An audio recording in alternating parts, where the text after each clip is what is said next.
This week, I was very fortunate to learn the Parsha with my daughter Rena, and she pointed out that she found it very interesting that we're given the Parsha Balak, we're given the narrative from the perspective of the other nations, as opposed to the other Parsha where we see it from the perspective of Bnei Israel.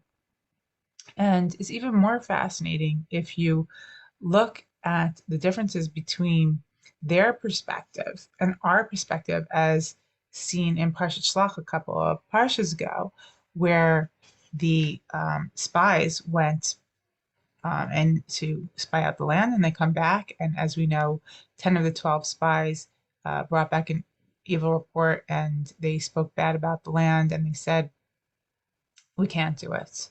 They went and mentioned all the nations that surrounded the land and how they were so great and numerous and big and that they would never be able to conquer it. And they just didn't have faith in God, despite the fact that God promised them that they would be able to do it.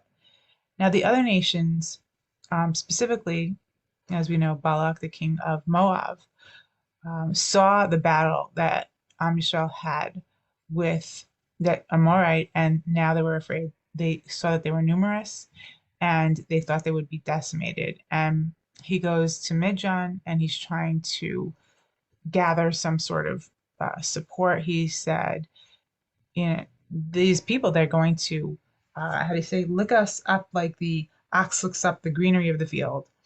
And he tries to find another tactic to be able to beat the nation because he was so fearful. And that's why he goes to Balaam the prophet to try and get him to curse the people.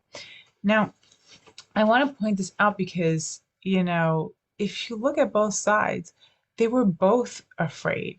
And I think specifically for our nation, what is important to know is that we have this eternal promise for God. And if we follow in his ways, if we have faith in him and we don't do the wrong things, but we walk in his ways, he will be with us, he will help us, we will succeed.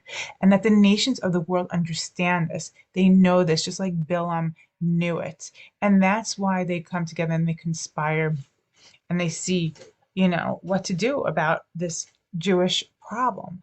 I mean, even if you think about it, Bilam, who was a great prophet on the level of Moshe Rabbeinu, understood.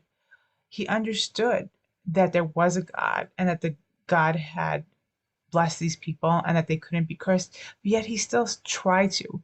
Why did he try to? Because as we know, money speaks, power speaks. The nation, the world is coming to him and saying, these people are a problem, and with promises of power for Bilam, and that's what speaks. The bottom line is, at the end of the day, with the other nations, is we can't have faith in them because even if they know that in the end not going to be destroyed, other things come into play.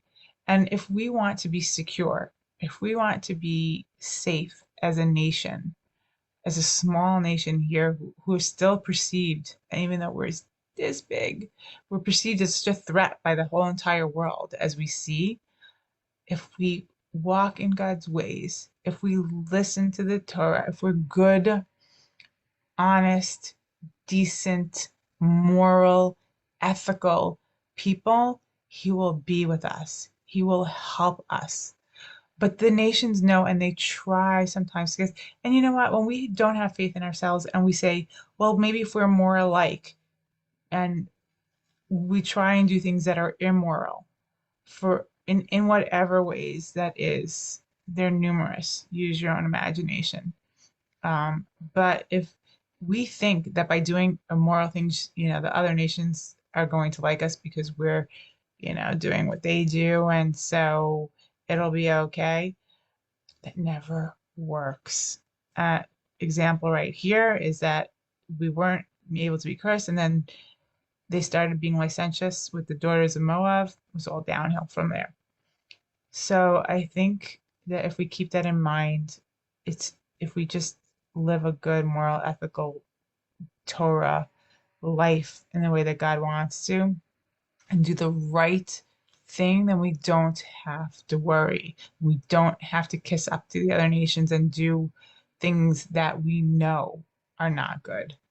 So that's the word that I get, the most important thing that I get from this parsha.